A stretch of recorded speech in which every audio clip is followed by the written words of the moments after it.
নমস্কার সকলকে, মেঘমালার একটি নতুন ভিডিওতে তোমাদের স্বাগত জানাই। বেশ কিছুদিন আগে আমার বড় মাসির নাতির ছিল জন্মদিন। সকালের কাজকর্ম সেরে বেরিয়ে পড়েছিলাম। মাসির বাড়ি হানুয়ায় যাওয়ার পথে দুটো নদী পড়ে, তো এসে দেখলাম এখানে আশীর্বাদ চলছে ভাইপোকে। আমার মাসির দুই বৌমা, এটা ছোট বৌদির ছেলে, আর এই যে এখানে আমার মাসি দাঁড়িয়ে আছে, আর ওইদিকে সবুজ শাড়িতে আছে মেজো মাসি, আর এইখানে এটা হলো আমার বড় বৌদি আশীর্বাদ করলো। তো যে জায়গাটায় আশীর্বাদ এবং কেক কাটা চলছিল বেশ সুন্দর করে সাজানো হয়েছিল। ভাই যেহেতু এখন পড়াশোনার সূত্রে কলকাতায় থাকছে, তাই আমি একাই গিয়েছিলাম। আর এখানে কেকটাও সুন্দর করে সাজানো হয়েছে, বেশ সুন্দর লাগছে। আর ও দেখো চশমাটা পরে কি সুন্দর একটা পোজ দিয়ে দিল। বড় মাসির বাড়িতে শেষ এসেছিলাম শ্যামবাজির মেলায়, তোমাদের সাথে ভিডিও শেয়ার করেছিলাম। তো এখানে অনেক লোকজনও চলে এসেছে, এবার কেক কাটা শুরু হবে। আর এই যে আমি ওর সাথে একটু ছবি তুলে নিলাম।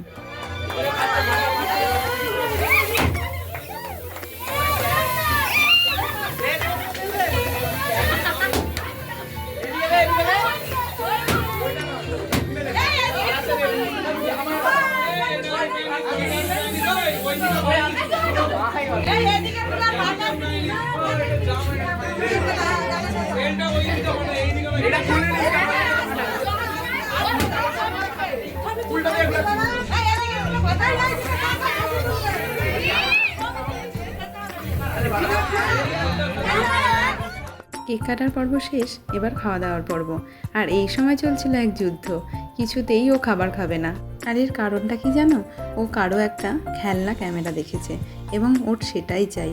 তো বৌদিকে মনে করিয়ে দিলাম যে ওকে সেই ক্যামেরাটা এনে দাও কারো কাছ থেকে, এবং সেটা এনে দিতে তারপরেই ও কিন্তু খাবারগুলো খেয়েছে। তবে পায়েস ও একটুও খায়নি। আর এইখানে ওকে যখন খুলতে দেওয়া হলো ওর গিফট একটা, এবং কি খুশি রঙটা দেখে। তো যাই হোক, তারপর ধীরে ধীরে খাবার দাবার খেয়েছিল এবং তারপর আমরাও খেতে বসে পড়েছিলাম।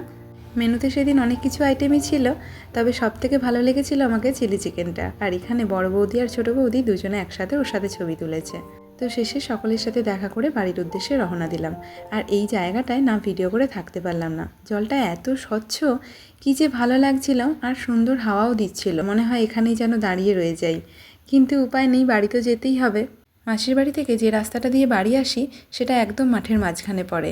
তো দেখো দুধারে একদম সবুজে সবুজ, আর মাঝখান দিয়ে সরু রাস্তা চলে গেছে। কী যে ভালো লাগছিল, মন যেন জুড়িয়ে যায়। যত দূর চোখ যায় শুধু সবুজের ছোঁয়া।